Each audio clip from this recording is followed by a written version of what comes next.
It has been more than 16 years since a civilian working for the Navy was charged with passing secrets to Israel. Jonathan Pollard pled guilty to conspiracy to commit espionage and is serving a life sentence. At first, Israeli leaders claimed Pollard was part of a rogue operation, but later took responsibility for his work. Now, Fox News has learned some U.S. investigators believe that there are Israelis again very much engaged in spying in and on the U.S., who may have known things they didn't tell us before September 11th. Fox News correspondent Carl Cameron has details in the first of a four-part series. Since September 11th, more than 60 Israelis have been arrested or detained, either under the new Patriot anti-terrorism law or for immigration violations.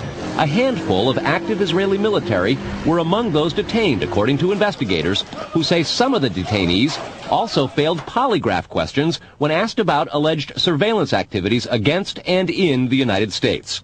There is no indication that the Israelis were involved in the 9/11 attacks, but investigators suspect that the Israelis may have gathered intelligence about the attacks in advance and not shared it. A highly placed investigator said there are, quote, tie-ins, but when asked for details, he flatly refused to describe them, saying, quote, evidence linking these Israelis to 911 is classified. I cannot tell you about evidence that has been gathered. It's classified information. Fox News has learned that one group of Israelis, spotted in North Carolina recently, is suspected of keeping an apartment in California to spy on a group of Arabs who the United States is also investigating for links to terrorism. Numerous classified documents obtained by Fox News indicate that even prior to September 11th, as many as 140 other Israelis had been detained or arrested in a secretive and sprawling investigation into suspected espionage by Israelis in the United States. Investigators from numerous government agencies are part of a working group that's been compiling evidence since the mid-90s. These documents detail hundreds of incidents in cities and towns across the country that investigators say, quote, may well be an organized intelligence gathering activity. The first part of the investigation focuses on Israelis who say they are art students from the University of Jerusalem and Bezalel Academy. They repeatedly made contact with U.S. government personnel, the report says, by saying they wanted to sell cheap art or handiwork. Documents say they, quote, targeted and penetrated military bases, the DEA, FBI, and dozens of other government facilities, and even secret offices and unlisted private homes of law enforcement and intelligence personnel. The majority of those questioned, quote, stated they served in military intelligence, electronic surveillance intercept, and or explosive ordnance units. Another part of the investigation has resulted in the detention and arrests of dozens of Israelis at American Mall kiosks, where they've been selling toys called Puzzle Car and Zoomcopter.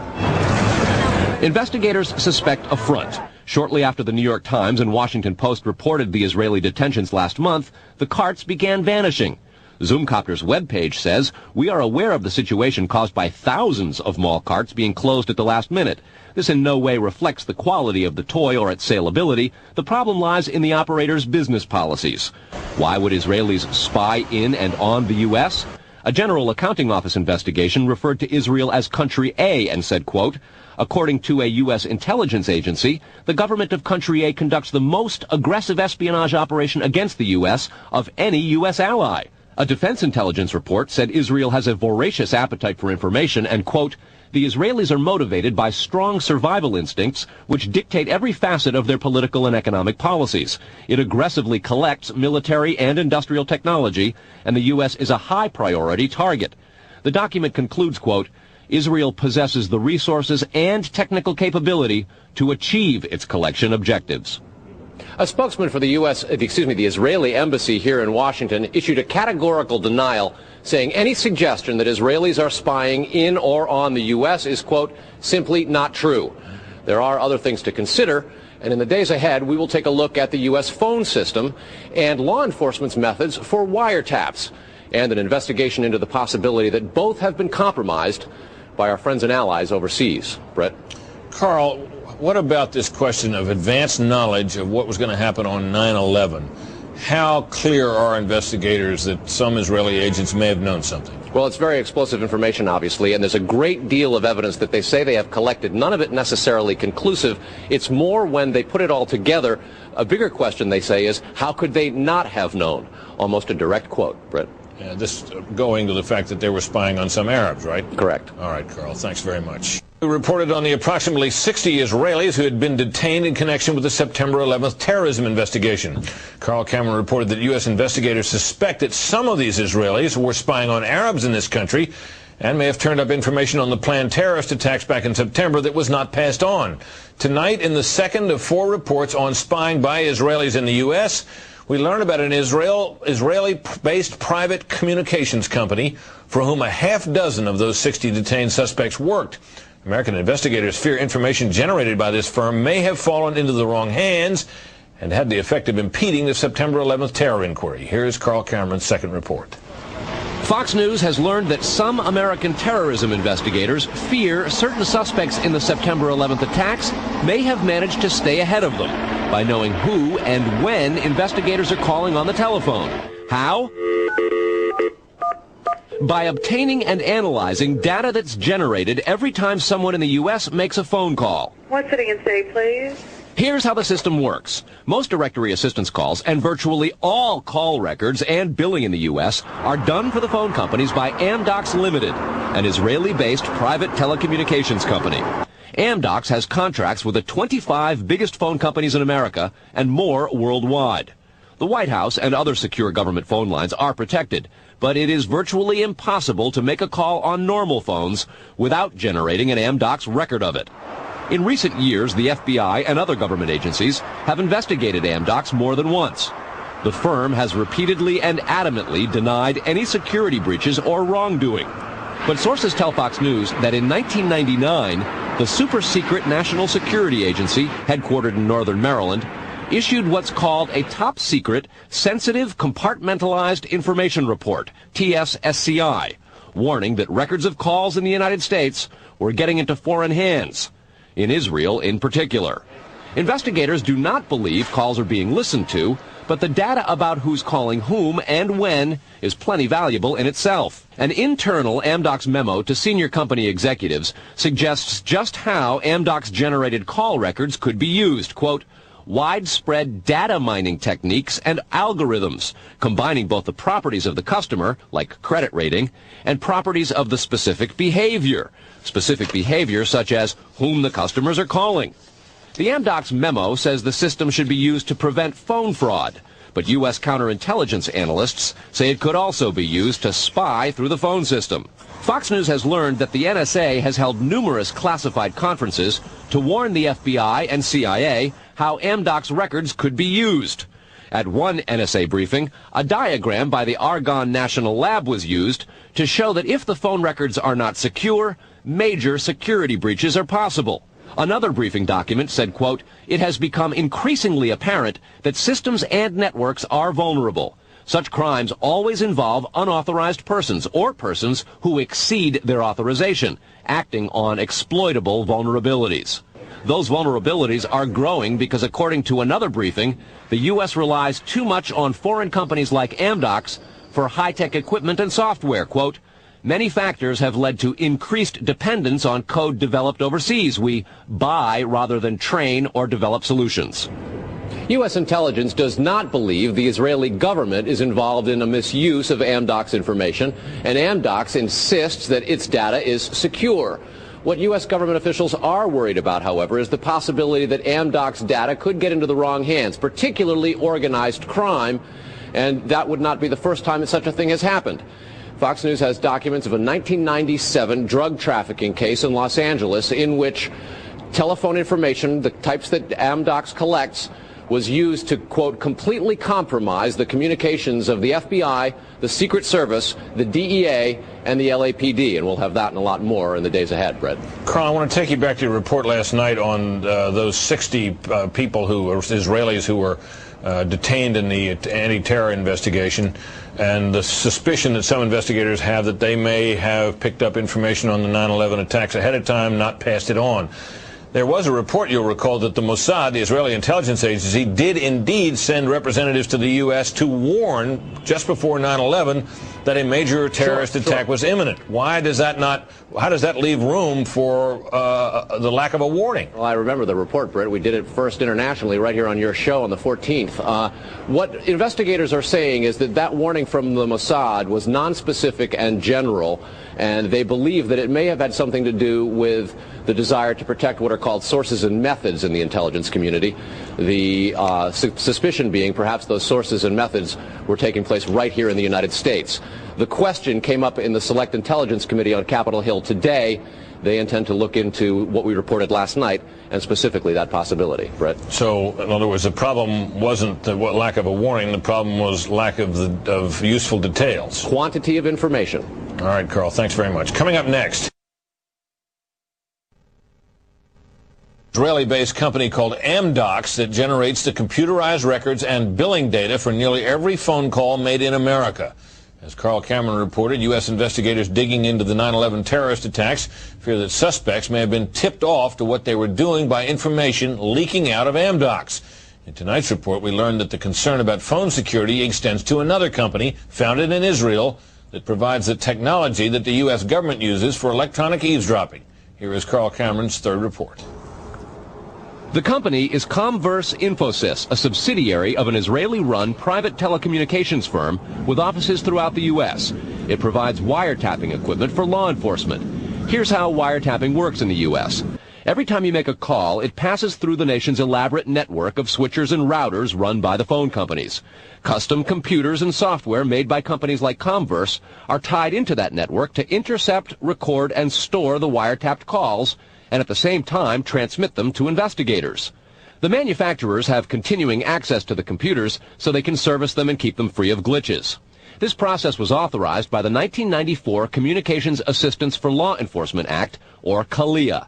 Senior government officials have now told Fox News that while CALEA made wiretapping easier, it has led to a system that is seriously vulnerable to compromise and may have undermined the whole wiretapping system. Indeed, Fox News has learned that Attorney General John Ashcroft and FBI Director Robert Mueller were both warned October 18th in a hand-delivered letter from 15 local, state, and federal law enforcement officials who complained that, quote, law enforcement's current electronic surveillance capabilities are less effective today than they were at the time CALEA was enacted. Comverse insists the equipment it installs is secure, but the complaint about this system is that the wiretap computer programs made by Comverse have in effect a back door through which wiretaps themselves can be intercepted by unauthorized parties. Adding to the suspicions is the fact that in Israel, Comverse works closely with the Israeli government and under special programs gets reimbursed for up to 50% of its research and development costs by the Israeli Ministry of Industry and Trade. But investigators within the DEA, INS, and FBI have all told Fox News that to pursue or even suggest Israeli spying through Comverse is considered career suicide. And sources say that while various FBI inquiries into Comverse have been conducted over the years, they've been halted before the actual equipment has ever been thoroughly tested for leaks. A 1999 FCC document indicates several government agencies expressed deep concerns that too many unauthorized, non-law enforcement personnel can access the wiretap system. And the FBI's own nondescript office in Chantilly, Virginia, that actually oversees the CALEA wiretapping program, is among the most agitated about the threat. But there is a bitter turf war internally at FBI. It is the FBI's office in Quantico, Virginia, that has jurisdiction over awarding contracts and buying intercept equipment. And for years, they've thrown much of the business to Comverse. A handful of former U.S. law enforcement officials involved in awarding Comverse government contracts over the years now work for the company. Numerous sources say some of those individuals were asked to leave government service under what knowledgeable sources call troublesome circumstances that remain under administrative review within the Justice Department. And what troubles investigators most, particularly in New York in the counterterrorism investigation of the World Trade Center attack, is that on a number of cases, suspects that they had sought to wiretap and surveil immediately changed their telecommunications processes. They started acting much differently as soon as those supposedly secret wiretaps went into place. Brett? Carl, is there any reason to suspect in this instance that the Israeli government is involved? No, there's not, but there are growing instincts and an awful lot of law enforcement officials in a variety of agencies who suspect that and have begun compiling evidence and a highly classified investigation into precisely that possibility. Brett? All right, Carl, thanks very much. On a long-standing government espionage investigation, federal officials this year have arrested or detained nearly 200 Israeli citizens suspected of belonging to a, quote, organized intelligence gathering operation. The Bush administration has deported most of those arrested after September 11th, although some are in custody under the new anti-terrorism law. Cameron also described an investigation into the possibility that an Israeli firm generated billing data that could be used for intelligence purposes, and described concerns that the federal government's own wiretapping system may be vulnerable. Tonight, in part 4 of the series, we'll learn about the improbable roots of the probe, a drug case that went bad 4 years ago in L.A. Los Angeles, 1997. A major local, state, and federal drug investigation sours. The suspects? Israeli organized crime, with operations in New York, Miami, Las Vegas, Canada, Israel, and Egypt. The allegations? Cocaine and ecstasy trafficking and sophisticated white-collar credit card and computer fraud. The problem? According to classified law enforcement documents obtained by Fox News, the bad guys had the cops' beepers, cell phones, even home phones under surveillance. Some who did get caught admitted to having hundreds of numbers and using them to avoid arrest. Quote, this compromised law enforcement communications between LAPD detectives and other assigned law enforcement officers working various aspects of the case.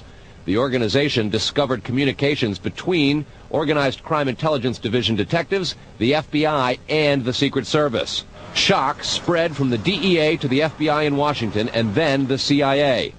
An investigation of the problem, according to law enforcement documents, concluded, quote, the organization has apparent extensive access to database systems to identify pertinent personal and biographical information. When investigators tried to find out where the information might have come from, they looked at Amdocs, a publicly traded firm based in Israel. Amdocs generates billing data for virtually every call in America, and they do credit checks. The company denies any leaks, but investigators still fear that the firm's data is getting into the wrong hands. When investigators checked their own wiretapping system for leaks, they grew concerned about potential vulnerabilities in the computers that intercept, record, and store the wiretapped calls. A main contractor is Comverse Infosys, which works closely with the Israeli government and under a special grant program is reimbursed for up to 50% of its research and development costs by Israel's Ministry of Industry and Trade. Asked this week about another sprawling investigation and the detention of 60 Israelis since September 11th, the Bush administration treated the questions like hot potatoes. I would just refer you to the Department of Justice with it. I'm not familiar with the report. I'm aware that some Israeli citizens have been detained. With respect to why they are being detained and the other aspects of your question, whether it's because they are in intelligence services or what they were doing, I will defer to the Department of Justice and the FBI to answer that. Beyond the 60 apprehended or detained and many deported since September 11th, another group of 140 Israeli individuals have been arrested and detained in this year in what government documents describe as, quote, an organized intelligence gathering operation designed to, quote, penetrate government facilities. Most of those individuals said they had served in the Israeli military, which is compulsory there, but they also had, most of them, intelligence expertise and either worked for Amdocs or other companies in Israel that specialize in wiretapping. Earlier this week, the Israeli embassy here in Washington denied any spying against or in the United States. Tony? Carl, we've heard the comments from Ari Fleischer and Colin Powell. What are officials saying behind the scenes? Well, there's real pandemonium described at both the FBI, the DEA, and the INS. A lot of these problems have been well known to some investigators, many of whom have contributed to the reporting on this story. And what they say is happening is supervisors and management are now going back and collecting much of the information because there's tremendous pressure from top levels of all of those agencies to find out exactly what's going on. At the DEA and the FBI already, a variety of administrative reviews are underway, in addition to the investigation of the phenomenon.